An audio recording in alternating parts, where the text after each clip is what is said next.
बाफ्रे बाफ साथीहरू हेर्नुहोस् त रवि लामिछानेले वर्षौं पहिले एमाले र कांग्रेसलाई यस्तो चुनौती दिँदै भविष्यवाणी गरेका रहेछन्। एकपटक अन्तिमसम्म हेर्नुहोस् है। कुनै कारणले कांग्रेस एमालेको दुई ठूला राजनीतिक दलहरू बीचको यो सम्झौता यो समीकरणले काम नगरेको खण्डमा इन्डिभिजुअली तपाईहरुले काम गरेको त 34 वर्षमा देखिसकेका छौं।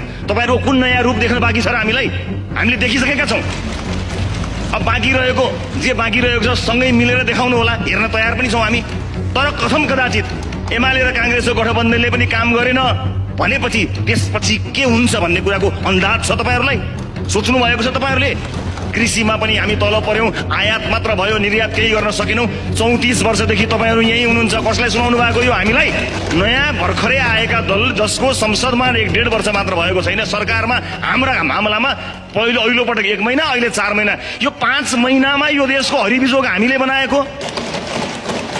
हामीले 34 वर्षमा 5 महिनाको भाग लगाउनुस्, त्यो 5 महिनाको जिम्मा हामी लिन्छौं। बाँकी रहेको 34 वर्षको 5 महिना कटाएर भएको जिम्मा यो रोस्टममा उभिएर लिने ताकत तपाई राख्नुस्। बस यति मात्र हो। एमाले र कांग्रेसको गठबन्धनले यो देशको अवस्था बिजोग भएपछि आक्रोशित अवस्थामा रवि लामिछानेले जे कुरा व्यक्त गरेका थिए, आज उक्त भविष्यवाणी एकदमै पूरा भएको छ। साथीहरू, यो देशको हालत बिजोग भयो। जताततै कुशासन भ्रष्टाचारले व्याप्त भएपछि रवि लामिछानेले एकदमै आक्रोशित हुँदै एमाले र कांग्रेसका नेताहरूलाई चुनौती दिएका थिए। साथीहरू, आज त चुनौती एकदमै सफल भएको छ। साथीहरू, एमाले र कांग्रेस मिलेर पनि यो देशको हालत यस्तो भएको छ, अब तिमीहरूको पत्ता साफ हुन्छ भन्न नै खोजेका थिए। साथीहरू, आज उक्त विचार एकदमै सफल हुन गएको छ। साथीहरू, तपाईहरुले के भन्न चाहनुहुन्छ यस विषयमा लिएर एकचोटि कमेन्ट गर्नुहोस् है।